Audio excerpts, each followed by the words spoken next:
Hi, welcome back to Odd Erica's. Today we are going to do a very simple unlined drawstring bag project, similar to this. The technique I'm going to show you today is scalable. Just keep in mind that because it is an unlined bag, you don't want to put too much weight in it, so I wouldn't go really big with an unlined bag, but you can make it, big enough to stuff some socks in or a stuffed animal or something like that in. I'll show you the technique that I like to use best. This technique is also excellent because it allows you to build off of it and build your skills to make more complicated bags. And also it takes into consideration the fact that you might have directional fabric. So I will show you how it's done. Here are the supplies that we're going to be using. I actually already used my mat, my ruler, and my rotary cutter to cut my material. But here I have 2 pieces of material, and you can see it's directional. Each of these is 6.5 inches wide by 10 1/4 inches tall. And the reason for that is that I want this to end up being about 6 inches wide and about 9 inches tall. And we're going to take up 1 1/4 inches at the top of each of these. So that's why I cut it at 10 1/4 inches. I'm also going to use some ribbon for this eventually. This is a heat erasable marking pen. We might use that. This is a clover ruler that you can iron on, and that comes in really handy. What we're going to do is pre-iron our creases in the top of this so that we have it all set. Optional pins. I also have this. This comes in handy. You can, this is a pressing mat that's curved, and it also acts as a clapper, which we don't really need today, but I'm going to press my seams open and I'm going to use this to do it, and that just comes in handy. You don't have to have that. It's not a must-have. You can do that regularly, but I also have my regular pressing mat here. I've got pins. You might need those optionally. Another option are pinking shears. I am not going to use these today. For a project that is this small, I don't really feel the need to worry about using pinking shears. What this would do once we actually sew our pieces together, using your pinking shears and just cutting the edges like that keeps it from fraying on the inside. The other thing you could do if you really felt the need to is zigzag stitch it. So these are the tools that we're going to be using. I have loaded my machine with a Gutermann white thread for the top and for the bobbin, and we are just going to put this together and get going. Okay, first things first, what I'm going to do is pre-iron my creases, and I'm going to have 2 creases at the top of both of these pieces. So remember, because this is directional fabric, this is going to be my top, and what I'm going to do is make a 1/4 inch crease followed by 1 inch crease. And the 1/4 inch crease is to make this nice and clean. So so the edge is clean at the bottom. So I've got my 1/4 inch here, give or take.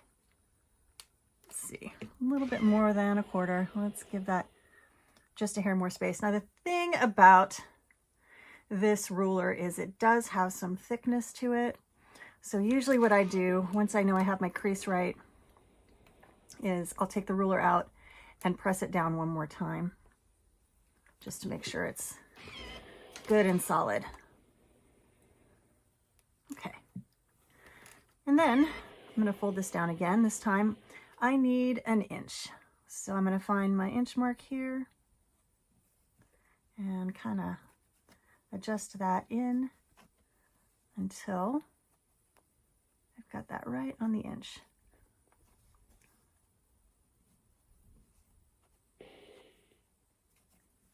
There we go.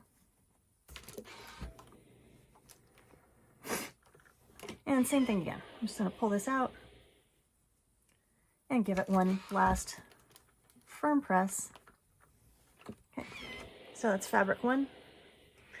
Again, remember, directional, so we want the top folding down.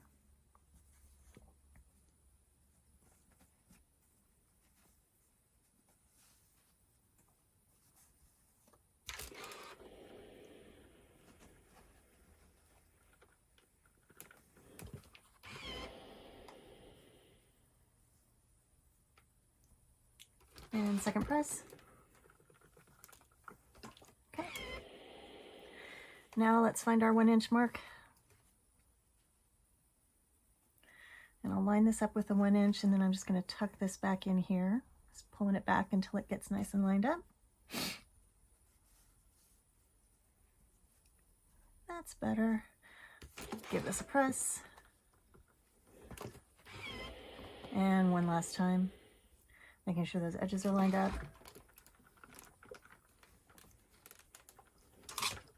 Okay, so now we're done with that step. Now we are going to, I know seems silly at the moment, but we are going to unwind these, and then we're going to put them right sides together. Now this is an important step because you're going to have significant difficulty later if you don't do this first. Now you can use clips for this, you can use pins, I think, because this is, but if you want to pin it, you can pin it going down and around. And what we're going to do is sew a 1/4 inch seam from the top, down the side, across the bottom, and then back up to the top. Let's go to the sewing machine. Okay, I went ahead and put a couple of pins in here. I wanted to make sure that my pre-ironed lines were kind of lined up here, and that I didn't, particularly once I start going around toward this edge, sometimes things get moved a little bit out of the way. So I wanted to try to stabilize this area a little bit. So we're just going to go from the top right side, and I'm going to sew a 1/4 inch seam. As a side note, with bigger bags, you're going to probably use 3/8 or 1/2 inch seams and then kind of cut out the bulk. We do not have to worry about that here. This is just a very simple piece. So I'm just going to put a starting stitch down, a couple forward stitches, a couple back tacks, and we're off to the races. I'm keeping this lined up with my, in this particular case, because I have a different foot on here, instead of lining it up with my 1/4 inch line, I'm lining it up with my 1/8 inch line, which is actually a 1/4 inch in this instance, believe it or not. So, also my stitch length is standard on mine, on the Janome 8900. Standard on mine is a 2.4 millimeter. Standard on most, I think, is 2.5. Okay, so we're coming up on about the 1/4 inch mark. Let's see if that's about right. Nope, another stitch or two. Let's see. Ah, that'll work. Okay. So I'm just trying to keep it as close to 1/4 inch as I can all the way around. And I don't have to worry about leaving anything open for turning. If I had a lined bag, I would have to leave the inner lining open, a space open for turning, but that's not what we're working on here. We're just doing a simple unlined bag. Let's try to keep this mostly straight.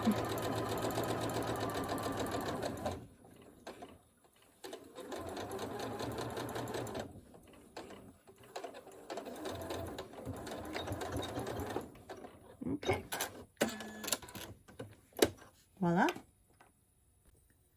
The next thing I'm going to do is press my seams open at the top for about the top 2 inches or so. And there's a good reason for this. It'll be more obvious later. But essentially, it's going to be easier for us to thread our ribbon through once we finish sewing this down. So I just need to get this space open here. And that's where this darling little tool comes in so handy. And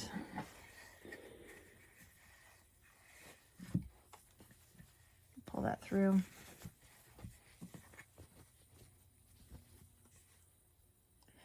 And if you're interested, I will put a link into where I got this. I think I might have purchased this from Shabby Fabrics, if I'm not mistaken. I think that's where I got this.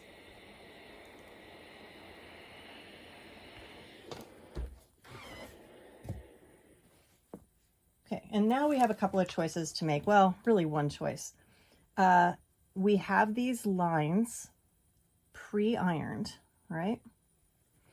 So it's important to keep these seams open while we're folding this down on the pre-ironed lines. And I think I'm just going to put a quick little crease here.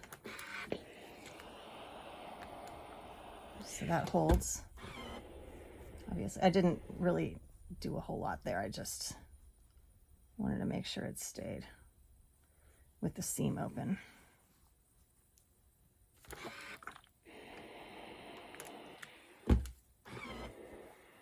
Now, if you're in a hurry, you do not have to sew a line of stitching here. Even if you're not in a hurry, you don't have to sew a line of stitching here. I just usually do this to keep it from looking kind of ratty on the inside. I think what I'm going to do in this particular instance is just iron this down again real quick and then fold it over to my inch mark and iron it down again. And so you're going to see why it's not imperative in a minute to do a line of stitching on that 1/4 inch mark first. And that's because we're actually going to do 2 lines of stitching. Okay, so that's the first step. Now you're going to want to do a line of stitching about 1/8 of an inch from the top and about 1/8 of an inch from the bottom of the cuff. So you want to be able to catch that 1/4 inch turnover. So that's why you want 1/8 of an inch here. And I do 1/8 of an inch at the top so that I can put a bigger ribbon in here. I'm only using a 3/8 inch wide ribbon for this particular project, but if you wanted like a 1/2 inch, you want to give yourself that extra space in between. Now for me personally, I can probably eyeball that, but if you're not super sure about it, just take your ruler and line this up so you're about 1/8 of an inch off the edge, and you're going to do this on both sides. And make your mark with your heat vanishing pen there, and then make 1/8 of an inch from the bottom of the cuff. And you're going to do this, like I said, all the way around, and it's probably wise to kind of open it out this way and follow it around. And then you can make any corrections that you need to make along the way. But then you have a line to follow. All right, so this is curving on me a little bit.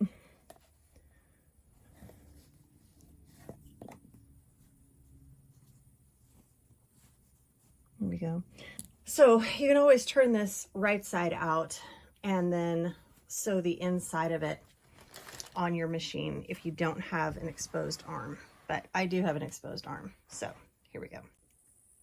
Okay, I've threaded this onto the arm of my machine, and I'm going to start sewing right before this seam line here, and I'm going to reinforce it going both ways. So I have this set up so that my foot, I have this tiny little foot in here. It's a specialized foot, and it's kind of fun because I have pretty much an easy 1/8 of an inch mark for me already. So I'm going to go ahead and start here, and I'm going to go and back tack across this, and then I'm just going to sew all the way around. That's my 1/8 of an inch.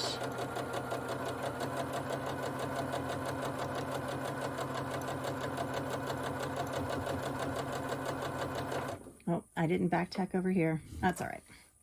I'll get over it. It's good to back tack over the top and the bottom, particularly the bottom, because what we're going to do is use a seam ripper to cut this open in a minute.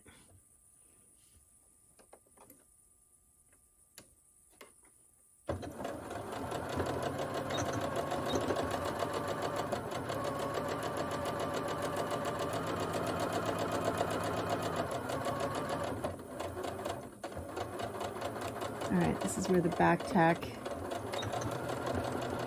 just to reinforce that, comes in handy.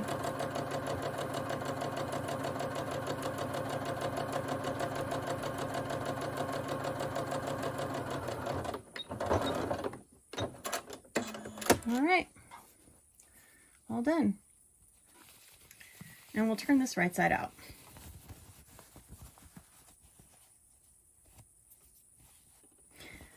Now, you'll see that this is not going to immediately look absolutely gorgeous. So grab a turning tool. I have several. This is one of them. I think I've mentioned this one before. This is just a bamboo thing from Missouri Star Quilt Company. I also use actual chopsticks to do this job, and they work quite well. Okay, so we are really close to done here. You can see this bag is shaping up nicely. Now what we need to do is create a channel to thread our ribbon through. And in order to do that, we're going to need a seam ripper. And tuck it into this seam right between the bottom and the top. Wow, I'm having a hard time with this one this evening. Right between the bottom and the top of the seams we just sewed. And kind of start popping these out. There we go. So you just want to make enough room that you can thread your ribbon through here. And be careful not to rip the actual fabric itself. We have now our channel. So what we need to do is get enough ribbon, and we're going to cut 2 lengths of ribbon that are about, let's see, we're going to do this. 1, I do this kind of loosely, 2 and 3, and I try to give myself plenty of space. And then we're going to cut another one about the same length. So I'm just going to measure this off.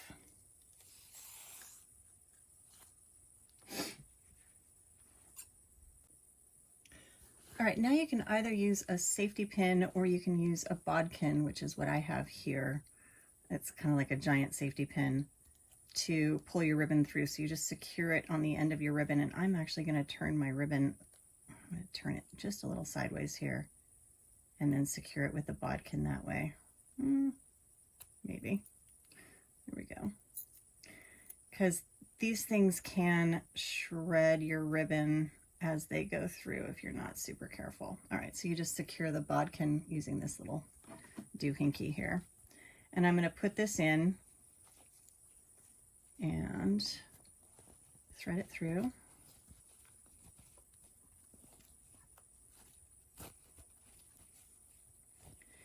And basically I'm going to pull this all the way around to the starting point where I entered.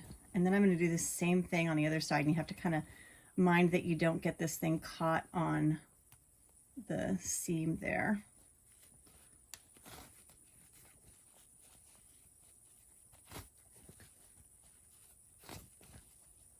All right. And just popping this through on the other side. Just like that. And what I'm going to do is tie this off at the end so that I don't lose this while I'm pulling the other end through. So I'm just going to tie this off right here, in theory.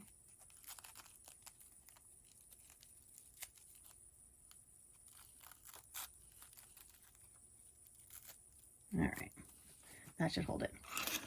Okay, now I'm going to get the other one, and this one I'm going to have to cut down once I pull it through because this was a little bit bigger to start with.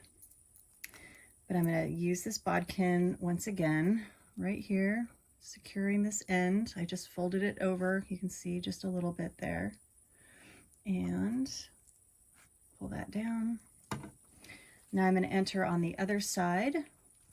This does get a little bit tricky because you're trying to maneuver around the other ribbon that's already there, which is why I wanted to make sure that I secured this end. But you can see I'm just kind of pulling this through and maneuvering around that ribbon because we're sharing space.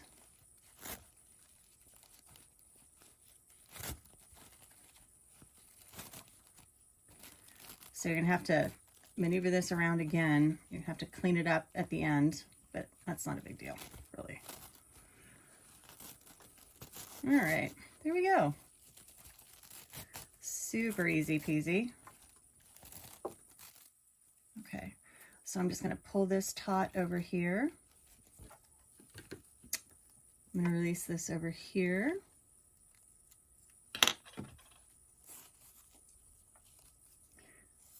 And then I'm going to make a little knot.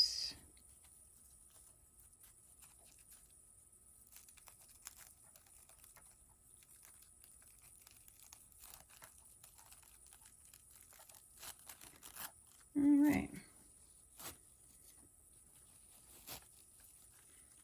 And I'm going to trim off these ends.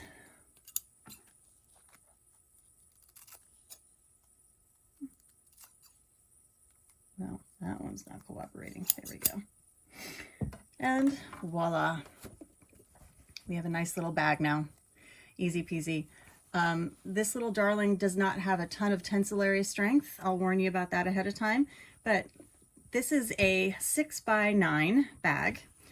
And, you know, you can stuff it with candy or maybe a small stuffed toy, anything like that, and it'll be fine. Or, you know, if you're really into it, put a nice men's watch in here, that'll work too. But that's it. That's your little bag. Super easy project.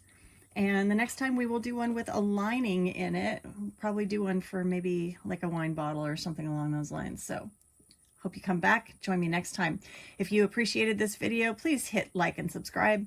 I appreciate your presence here. Thank you so much for watching. Take care and have a wonderful holiday season. See you next time.